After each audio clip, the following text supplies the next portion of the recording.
It's Wisconsin Today. I'm Rob Farrett. And I'm Kate Archer-Kent. Earlier this week, Wisconsin's Attorney General Josh Kaul joined another lawsuit against President Trump's administration. Kaul joins 19 other attorneys general in a lawsuit challenging cuts to national health and human services programs. In the lawsuit, Kaul says that the HHS cuts, quote, threaten Wisconsin efforts to remove lead in Milwaukee schools, reduce maternal deaths, and prevent youth tobacco use. And just this morning, the Attorney General's office announced the state is joining another lawsuit, this one over cuts to congressionally approved federal funding for electric vehicle infrastructure. Attorney General Josh Kaul is here to explain Wisconsin's position in those and other lawsuits. Attorney General Kaul, welcome to Wisconsin Today. Thanks for having me. Let's start with this HHS funding cut lawsuit. You joined this, you announced this on Tuesday. Can you explain your position here, why Wisconsin is involved in this? Yeah, well, this is now the fourth suit that we have specifically relating to actions by the Department of Health and Human Services. And what's going on at that department is deeply concerning to me. We've seen a mix of conspiracy theories and this approach from DOJ of just recklessly slashing programs. And one of the places that's really playing out is in the HHS program specifically. The plan that Secretary Kennedy has is to slash about 20,000 employees from that department. He has shut down or is in the process of shutting down some regional offices, and critical services that HHS provides are either being stopped or being dramatically reduced. One example is SAMHSA, which is the Substance Abuse and Mental Health Services Administration. They do really important work relating to mental health and substance use disorder. But he's trying to slash the number of employees there in half. And we've alleged that because of what they're doing, they're not going to be able to fulfill a number of statutory mandates that they have. So this is causing harms to states. It's causing harms to the public. And we've gone to court to stop this from moving forward. And that's a key part of this and other suits, whatever you might think of these decisions as policy decisions. You and other attorneys general are making the case that this violates federal laws in a way that do harm here in Wisconsin. Can you spell that out a little more? That's right. There are two things that I consider when I decide whether to get Wisconsin involved in a multi-state suit like this. One is there a policy that is harmful to Wisconsinites? And as I talked about here, that's part of what's going on. But secondly, do we have a strong legal basis for bringing a suit? It doesn't serve any purpose for us to file a suit if I don't like a policy, but we don't have a good legal basis for challenging it. But here we've argued that there are numerous laws that the Department of Health and Human Services is not going to be complying with as a result of its actions. And that's something we've really seen throughout these lawsuits is not just the Trump administration making bad policy decisions, but really flouting the laws and ignoring them, treating acts of Congress that were passed by Congress and signed into law by a president, not as something that they are required to uphold, but as something they can ignore. And that's part of the reason we've had some of the success we have. And it's the basis for a number of the suits we've been filing as well. That number, I believe, has grown to 15 by my count with the announcement this morning of another lawsuit, this one over electric vehicle infrastructure. Our reporters have talked about what this could mean for plans to boost that infrastructure here in Wisconsin. Talk us through this lawsuit. Well, this is a good example of the point we were just talking about. So as part of the bipartisan infrastructure law, Congress set up a program to fund electric vehicle infrastructure around the country. There are funds going to states across the U.S. And here in Wisconsin, we are in line to receive over $60 million funds to support electric vehicle infrastructure. And whether or not President Trump agrees with that policy, it's the law of the land. And despite that, his administration has said that they're not going to award the funds that were passed into law by Congress and signed into law by President Biden. And that's just not how our system of government works. The president's job is to faithfully execute the laws. And what we have Donald Trump here doing instead is disregarding those laws and attempting to, by fiat, essentially ignore them. And that is just not how our system of government works. We have a constitutional republic, and he's ignoring that. Now, this also has bad policy effects because it would undermine our efforts to address climate change, and it's going to mean that jobs that would be created to create this infrastructure won't be able to move forward. People won't be able to get hired because these funds are being stalled. So we've gone to court to seek the release of these funds.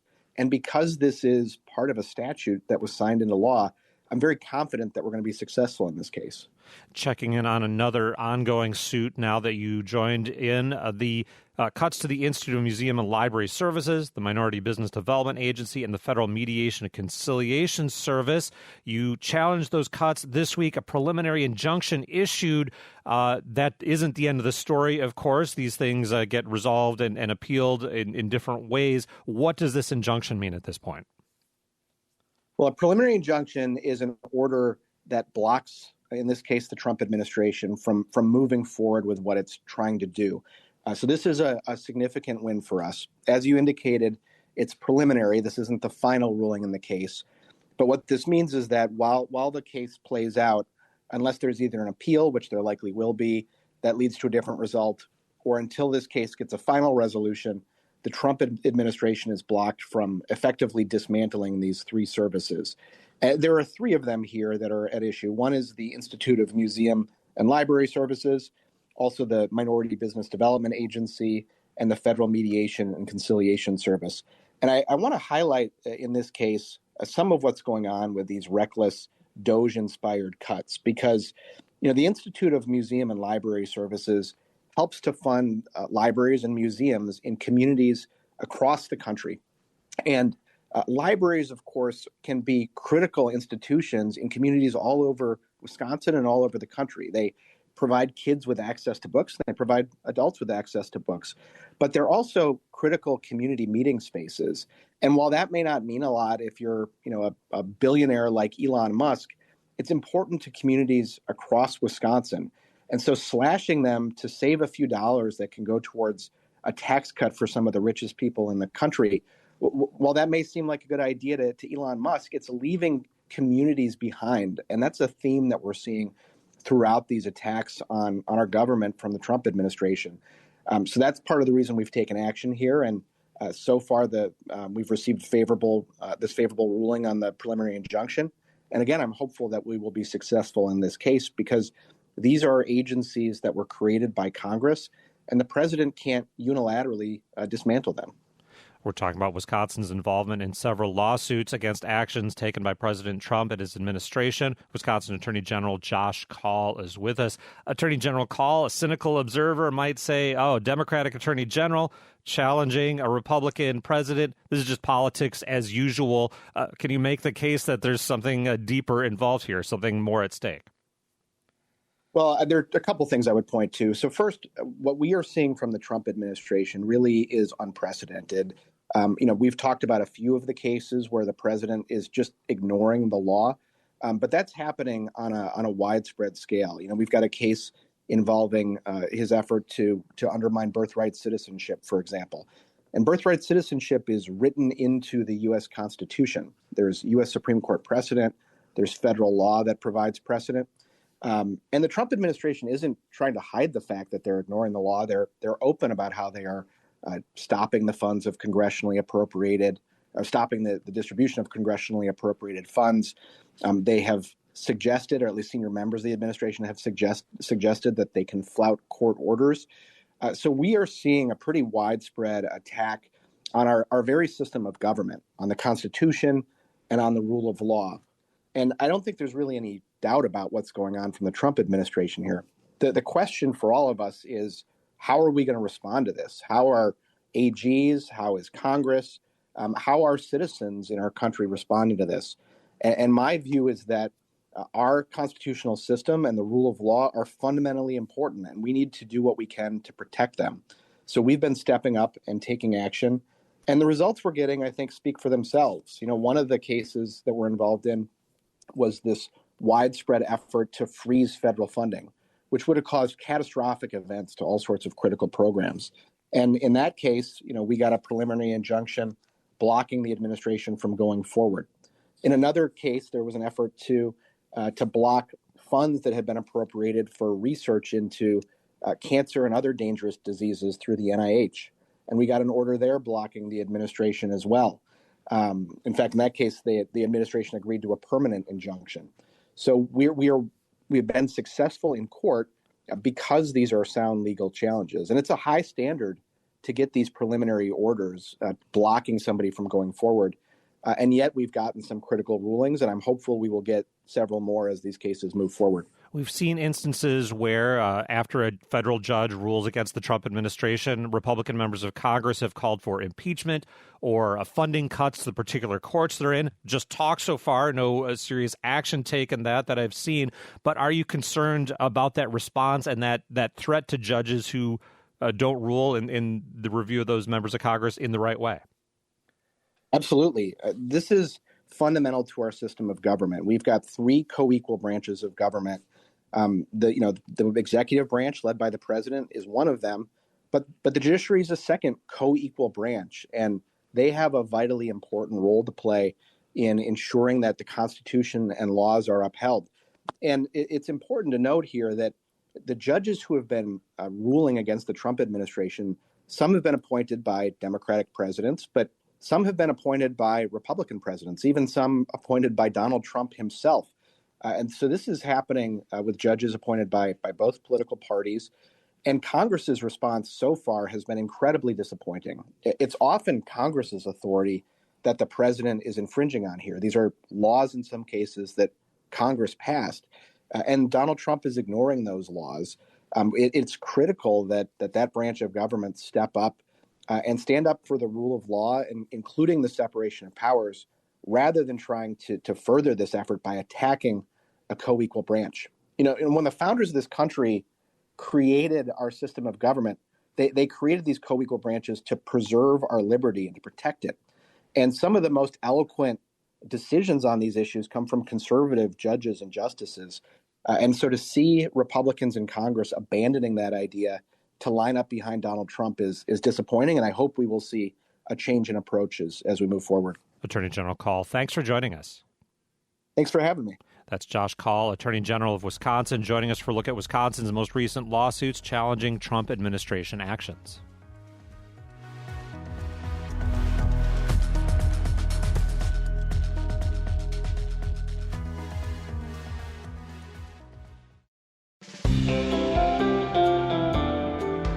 Coming up on Wisconsin Today, Wisconsinites in the fashion industry explain how the trade war will affect their clothing lines. Maybe inspire people to think a little harder about the clothing that they buy, because some of what was formerly very cheap clothing is going to become more expensive. The View from the brand Fair Indigo. That's ahead on WPR News.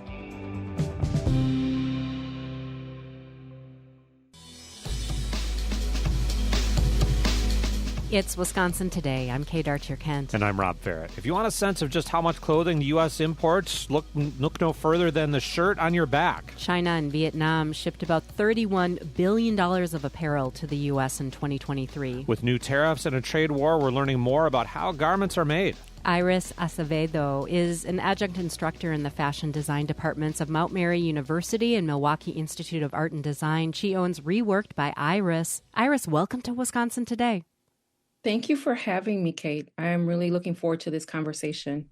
What are the processes that go into making a garment that we simply don't see when we pull that shirt or that pair of jeans out of our closet? Can you give us a quick tour of what's involved? Yeah, so that's a really great question. So when you pull that shirt out of your closet, what you don't see, first of all, is what was the innovation behind making of that shirt. The designer who was thinking about the person who was going to wear it, how it would fit, how it would feel on the body is part of the process, as well as like how will it look, the design aspect of it. So that's the first and foremost thing that people don't realize how much work goes into that thought process. And then what kind of fabric are you going to use to make that shirt? Where was that fabric made? How was it made? If it was cotton, where was it grown? The buttons, all of the things that go inside of the making of that shirt. And then the people who made your shirt and how much it cost and how much time it took for that person to make your shirt. And then that's just the beginning process. The other aspect of it is once it's done, like what markets is it going to go to? Who's going to distribute it? What stores are going to take it? You have a sewing and design company in Milwaukee that you launched about 5 years ago. What led you to become an entrepreneur in fashion? Honestly, I started learning, it's my second career. My first career was in academic advising, and I learned how to sew at the age of 30 after I had my first child. And I really fell in love with the process. And at the time, I was married and I moved to the East Coast and ended up being a house mom after I had my second child. And I needed to bring in income. So I started sewing to make extra cash. And then when me and my ex split, I felt like it was a clean slate. It's time to start over, and I wanted to do it in a way that allowed me to be in my kids' life as well as do something that I really enjoy doing. So that's how Soul House Apparel was born. That's the original name of my business. I recently rebranded, and I can talk about that in a minute. But I've been able to provide alteration services and custom services to local clients in the city of Milwaukee and the surrounding area for the last 5 years. So it's been very rewarding. Also, under your umbrella is sewing classes, I understand. Is there a growing makers market of people who want to sew their own clothes? What are you experiencing? Yeah, so there is a very large growing market of people who are learning how to sew again, which is really exciting. Most of that market, you do have local communities who are learning how to sew, as well as a very large online presence between online sewing schools or like sewing courses that people can purchase. YouTube is a huge resource for sewers. And then also the university is, we're seeing a growing number of students coming in who may have started off learning from YouTube. They're like, I think I want to do this. When you look at the economics of this industry at the moment, we're seeing American imports billions of dollars in apparel and clothing materials every year. China and Vietnam are, on our labels, are the top two contributing countries. And consumer price increases are going to be double-digit estimates for clothing in the short term. Are tariffs concerning to you in your line of work? Yes, so tariffs are concerning. What I've been seeing, because I try to keep an eye on the trends with what's happening. There are a lot of brands, especially small brands, who may have niched their brand by using something like Japanese denim or, they do their manufacturing overseas. And so the idea of having to deal with tariffs is concerning to them in terms of how they're going to be able to continue to produce what they're producing at a price that people can afford. And so that is something that I'm seeing. The other thing that I'm seeing is I know like we do a lot with China. And so people like producers of cotton in our country who like export cotton to China for manufacturing. I know there are some farmers who are concerned about that as well. That's what I've kind of been seeing. Oh, so, we're exporting that raw cotton to China. It is going through processes to get ready to be made into things like jeans. Yeah, we are the number one consumer of denim, but we're not even in like the top 10 of manufacturers of denim. So in terms of the materials that you use and that you teach in your coursework, are there certain apparel materials or textiles that are more sustainable that we should think about? Oh, yes. Sustainability is huge. I teach textiles. That's like the number one class that I really teach. And I've shifted in the classroom to really focusing on natural fibers. There is a trend again towards moving away from the synthetics. So things like cotton, things like linen, the more traditional fibers that we're used to seeing, but also there's a lot of innovation with what are called alternative plant fibers. So things like hemp are something that people are doing a lot of research around to see how that we can incorporate them into the textile industry for the making of clothes and different things. And then other things that are interesting, like milk fiber. People don't realize that you can actually make fabric out of milk. What? It's really fun. I have a lot of group projects with my students. And when we get to those kind of interesting fibers that you never think about, what could make fabric from, they get really excited and geeked out. And they come up with some cool stuff, some cool ideas. Wow.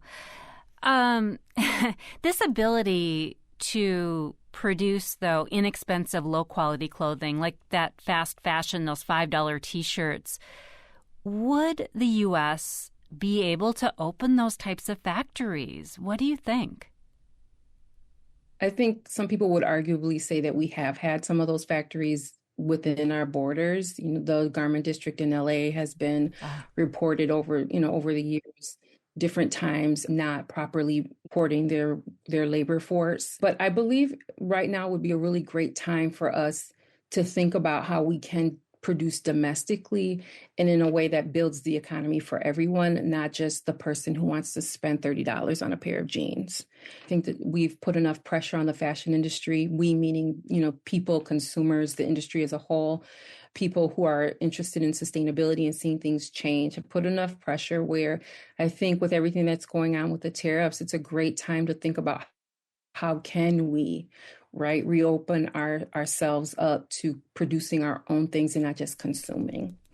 When you say we put a pressure on, do you mean pressure in terms of trying to get things at cheaper, or do you mean pressure to source those clothes more sustainably and for all the steps that go into that process?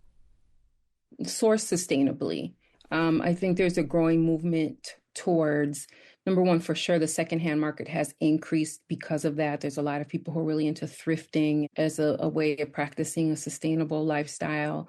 But also there are a growing number of independent designers who have created a nice little niche industry for themselves, being, more sustainable in their design practice. So you may get a high quality pair of jeans made from a small designer who may only produce 25 pairs of jeans in a line, right? But it has a quality fabric. It's well made. It's designed to last. So there are people who have been slowly but surely, we don't see them yet on the grand scale. Even Levi's for a while has, they came out with a couple of sustainable fibers, whether it's like recycled cotton. They did have a line a couple years ago with hemp. Hemp can be what's called cottonized. So it can be processed in a way where it's soft and produced in a way that you can use the same to create cotton, like cotton fabric from the cotton plant. So it looks just like denim, but instead of cotton, it's hemp. On the scale that Iris, is at, what have you learned by running your own label, by running your own brand? It's a lot of work, and you have to have a lot of passion and dedication to what you're doing, because at the beginning, a lot of times you're on your own. You have to be able to think about, what can I do, just me, until you can get to that place where you can scale and open the door for opportunity for others. So that's like the biggest thing, is you got to really have a clear focus and a passion and a dedication. I'm going for the long haul. I'm not going for quick gains. I recognize this is a marathon and not a sprint. Iris, thank you so much for joining us. Thank you for having me. That is Iris Acevedo, who owns a sewing and apparel business in Milwaukee. We're hearing the perspective of Wisconsinites in the fashion industry amid trade war concerns. Joining us now is Robert Benke, president and founder of the Madison-based clothing brand Fair Indigo. Mariana Otoya is here. She and her brother run their family's apparel business. It's based in Lima, Peru. Mariana, let's learn more about your family apparel business. And I understand it was founded by your parents. How did this idea to make apparel come together? It was a business that my parents started a little bit more of 48 years ago. Wow. It started a few years before that, when my mother, she worked at the production ministry here in Peru. And she worked many projects with different groups of artisans and a lot of handwork. And that's how they decided to get these products and get it to a standard quality that it could be exported to different parts of the world. It was kind of an adventure at that time. Robert, pick it up from here and the role you had in Fair Indigo in the story. At the time we met Mariana and her family, it was 2012, and we had been in business about 6 years. It had its ups and downs, and we were sort of still finding our way in terms of what kind of products we could make and what kind of products our customers would love. And, we founded Fair Indigo as a fair trade apparel brand. So we were focusing on finding facilities that paid workers a living wage and treated them, with respect. We were working in Peru with some other suppliers, and the agent that we were working in down there, he arranged all our meetings for us. And on the last day, he said, "Oh, there's one more place I want to stop at." And we said, "No, Sergio, we don't have time. We have our flights, at 9 o'clock. It was myself and my designer at the time, and 45 seconds, and our jaws just dropped. At the time, they were doing handiwork for kids' dolls, but really amazing, amazing detail and quality. And I wasn't an expert in that area, but my designer was. And she said, "Robert, we don't find this kind of work anywhere. This is amazing, amazing work." We met Elsa and Javier, who are Mariana's parents, that day. Within 10 minutes of knowing them, we felt like, we have to do our audits. We have to do all the things we do to certify that businesses are indeed fair trade and paying living wages, et cetera. But in our gut, we knew like this was going to be a great place. Fast forward, if you would, to the world business climate as you see it now and the White House tariffs. Mm-hmm. What comes up for you? What concerns do you have? For us, there is a new tariff. Peru and the United States have had a mutual free trade agreement for several years. So we pay 0% tariffs on each other's products. Now we are paying 10% on our product that comes from Peru. Is it fun? No. Is it, do we feel it? Yes. We are fortunate enough that it's only 10%, and we can sort of try to work around that as best we can. And one silver lining here, this will maybe inspire people to think a little harder about the clothing that they buy, because some of what was formerly very cheap clothing is going to become more expensive. Mariana, thinking about how apparel factories can operate in other countries of the world under very harsh working conditions, it seems like that is not the case inside your company. How do you make that so? I think it has a lot to do with how the business started. It's a family-owned business, and we started from a family relationship with everybody that we work with. We have very long relationships with our employers. We know their families, and we're also very close to the workshops that we work with the farmers. I have 2 kids, a 15-year-old and 12-year-old. And for example, on Saturday, we want to visit the cotton farms, and we go as a family, and I take them and they meet the farmers, and, we just share everything. Robert, learning about this system that Mariana is describing, and when I think about the clothes on me that the tags say made in China or made in Vietnam, what would it take to replicate this type of production system and open a garment factory doing what Mariana is doing, but doing it here in Wisconsin? Very challenging on the cotton part, because we can't grow cotton in Wisconsin, but we could get cotton from South Carolina, for example. But we haven't made a lot of apparel in the United States for a very, very long time. One of the main reasons is because, to be quite honest, it's hard work that not a lot of people would want to do for 8 hours a day. Where we work in Peru, the apparel production is sort of where it was here many, many decades ago, where it was an aspirational job. The wages are much higher in the United States than they are in developing countries. So I think part of the reason that there isn't a lot of production in the United States anymore is because the clothing would be quite a bit more expensive to make it here. I think there's definitely a growing movement for doing things in a sort of small batches. So I know that some technical and trade schools are reintroducing sort of the old school apparel making skills. That was happening before the tariff situation, but I think this will probably, supercharge that a little bit. I don't think it will ever be mass production here in the United States, as far as I can imagine. And Mariana, from the cotton fields to sending the samples that have been put together to specification sent to Madison, how long is that process typically? When we get the samples, we we start with the fabric, cotton plants. Mm-hmm. We gather all the cotton once a year, and then we do the fabric. We knit the fabrics, and then the sampling process, it's depending on the brand. Some brands do 2 seasons, some do 4, some do a little, like a holiday season in between, for the sample to be approved like around 1 month, probably. And then there's the timing for the fabric, to knit the whole fabric for the production and to dye the fabric with requested colors. That takes a little longer, like 45 days. Okay, Robert, hot take. What is the most coveted piece of clothing in your closet?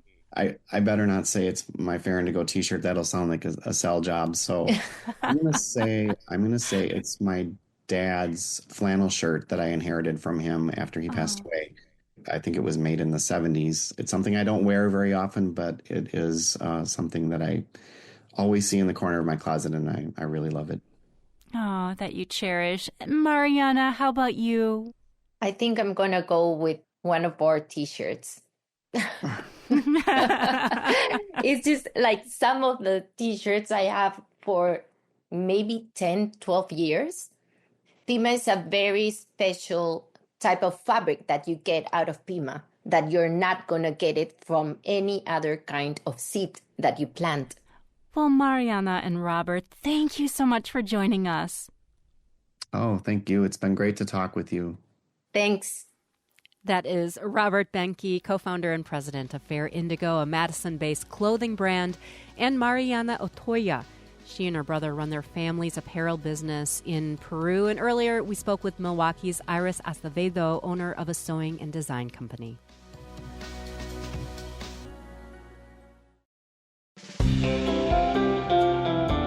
Still ahead on Wisconsin Today, a Milwaukee gospel group has an unwavering faith, and these women have hit the high notes for decades.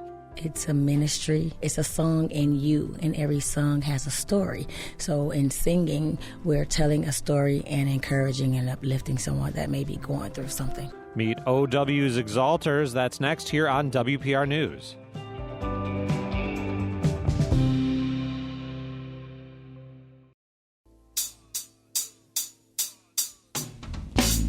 It's Wisconsin Today. I'm Rob Farrett. And I'm Kate Archer-Kent. On Mother's Day, some parents get to rest. Their families might take them to brunch or serve them coffee in bed. But one group of women will be leading congregations in song and bringing people to their feet in praise. Listen, friend, while I sing this joyful song. That is OW's Exalters, a soul gospel group that performs around Wisconsin. Tiffany Boyd is one of the 6 vocalists. And about Mother's Day. Mothers never get breaks. There's never a break for a mother. On Sunday, the group will perform in Milwaukee for a Mother's Day musical. And for a preview, producer Mackenzie Crummy and I visited the OW's Exalters at Holy Temple Firstborn Missionary Baptist Church in Milwaukee's Lincoln Park neighborhood on a recent Sunday. Can we collaborate on the B? Let's do Jesus, and we'll try to do real fast. All of y'all sing. Jesus. First things first, this gospel troupe has a deep relationship with God. Jesus,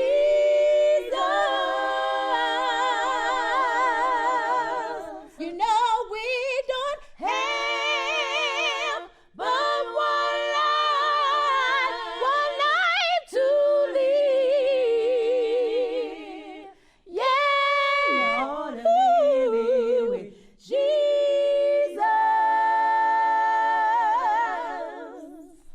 Thank you. That was so brilliant. Oh, my goodness. They show it when they are in perfect harmony at the altar of Baptist churches. They show it after a performance decked out in matching baby blue dresses, sitting around a table in the church basement, as we are now.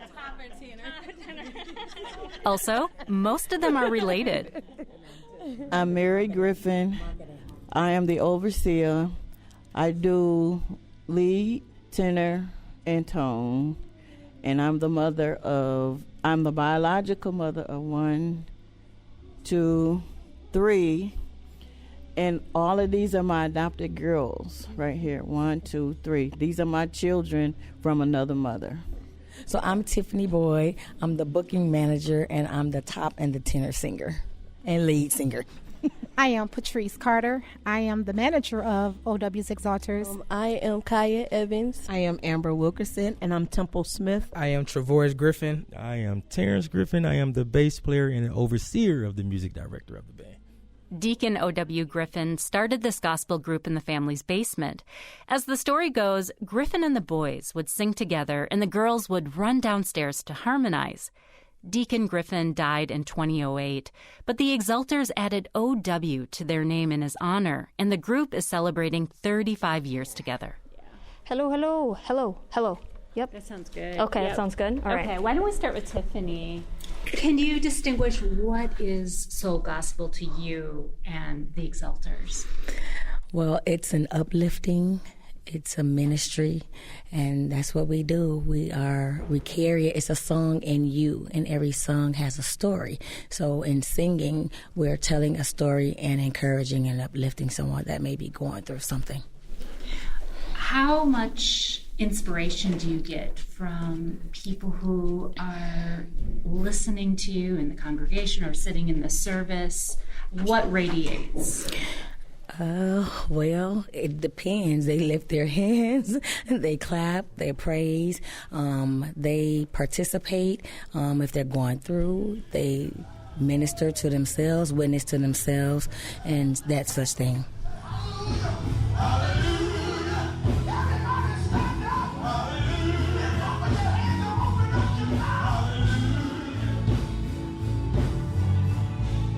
Gospel groups in Milwaukee share a strong bond with one another, even though they attend different churches.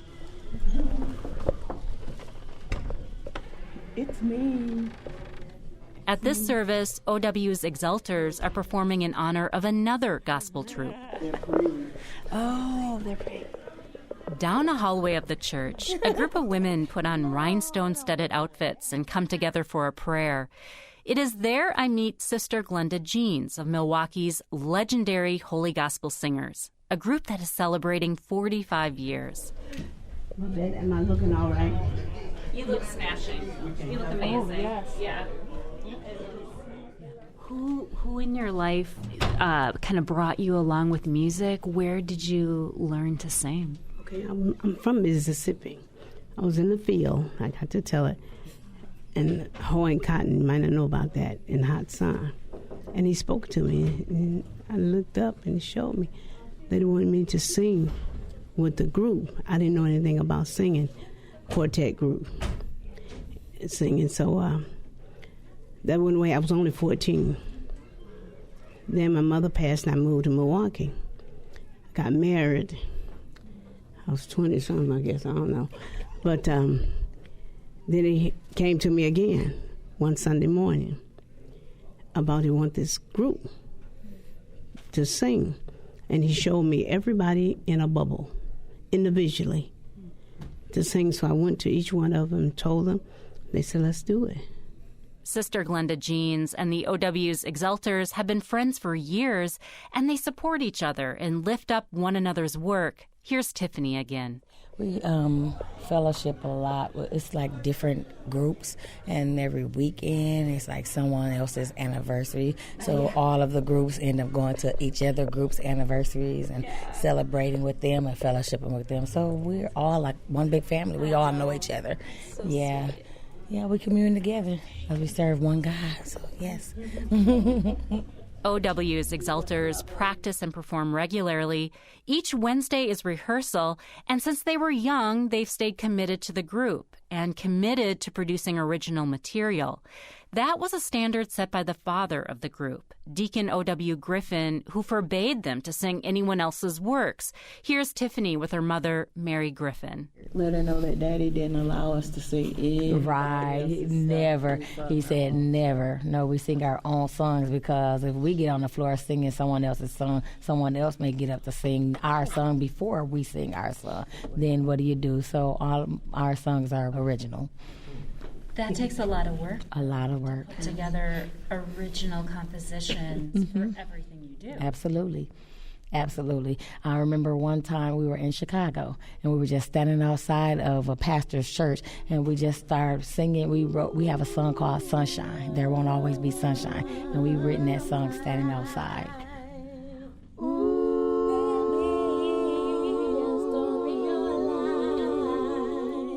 We all have our ups and downs. But I've come to tell you there won't always be sunshine. I know there won't always be sunshine. Granddaughter-in-law Micaiah Evans often writes the lyrics whenever inspiration comes to her. For me, the songs that I've written recently, I wrote basically during pain or different low moments. That's how I found myself getting out of it, writing music. Sometimes I also dream about it, so I'm like, oh, let me throw that in there because it'll be real nice. And what makes it better for me is that my boyfriend currently is the MD, so a lot of times it's like 3 o'clock in the morning, and I'm like, oh, I just got this song, and we get up and we just write, record it, and then go back to sleep. So yeah, just going through life and, don't want to let yourself get down, so you find something to do, write your music, and it's always going to be a hit. How does writing music make you feel?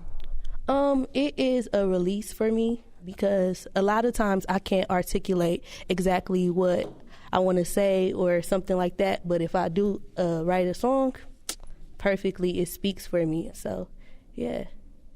OW's Exalters are working on their 5th album. They perform most Sundays and often fit in dozens of performance dates a month.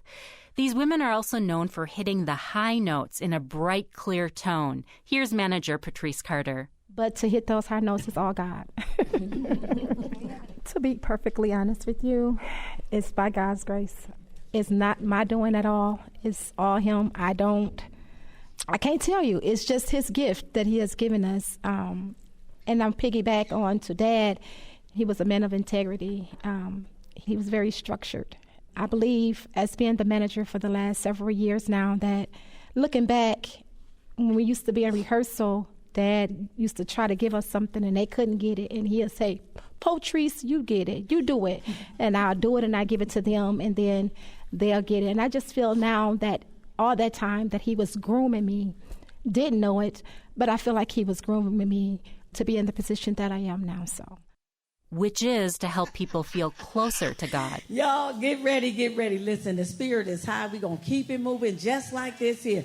That's all I'm talking about. When you come to church, you want to ought to have church, right? Yes, ma'am. Amen. And so our next group, listen, that's going to minister to us. I'm not going to say sing, but they're going to minister because that's exactly what they do. And that is none other than OWZ Exalters. You all come on, clap your hands, give them some praise. Come on.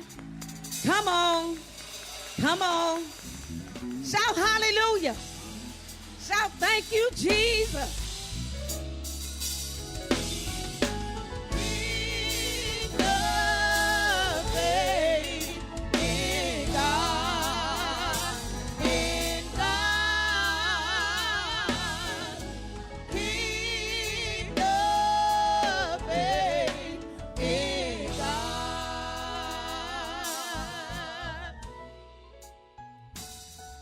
As Mary Griffin gets older, she thinks about the legacy of her family and the OW's Exalters' place in the community. After decades of marriage, Mary remembers how the group performed at Deacon O.W. Griffin's funeral, which was difficult on Mary. It was a real challenge. At one point, me personally, I just didn't feel like I could carry it on. I could do it justice. And I did want to give up. But through encouragement, and me realizing how being in the church had kept my kids from things that, could have gone really bad or they just not cared about life.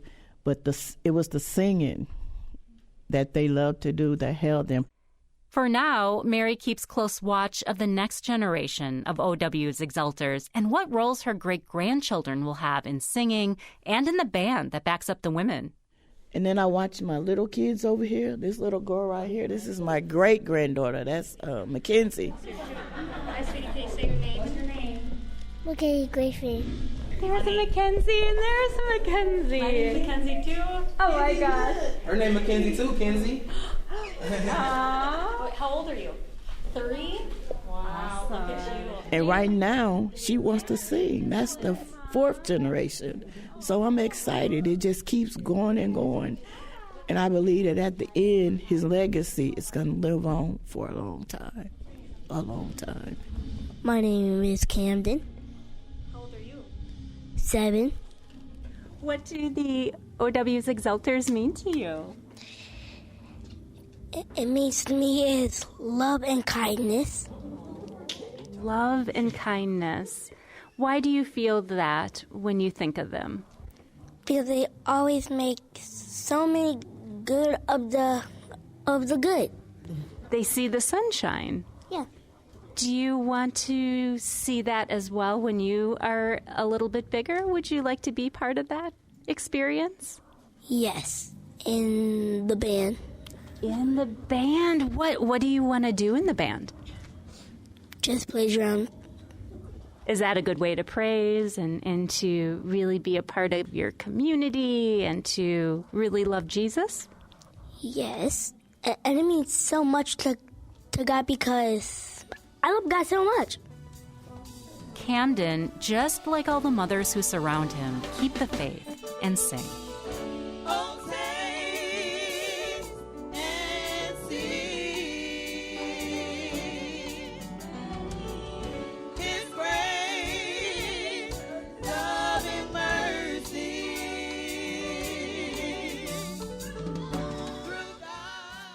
That story was produced by Mackenzie Crummy with sound design by Sarah Hopeful.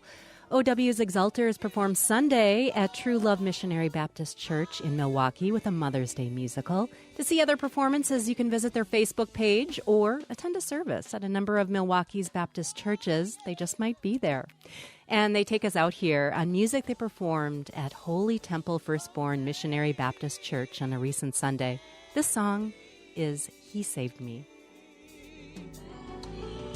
His grace, love and mercy, through God I am free. He loosened my shackles, I am free. He saved me.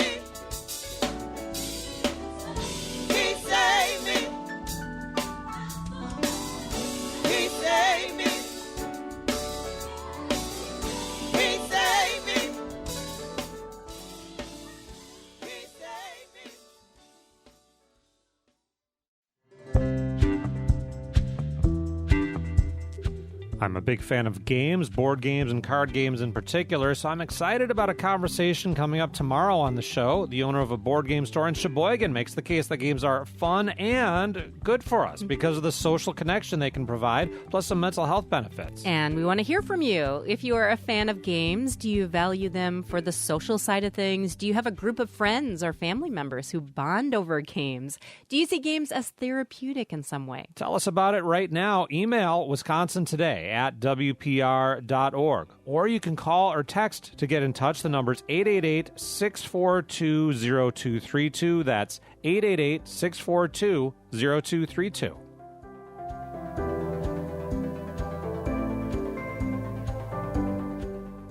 Wisconsin Today producers include Avery Lee Rogers, Courtney Everett, and Mackenzie Crummy. Our technical directors are Sarah Hopeful and Tyler Ditter. Learn more about us at WPR.org/Wisconsin Today. I'm Kate Archer-Kent. And I'm Rob Farrett. You're listening to WPR News.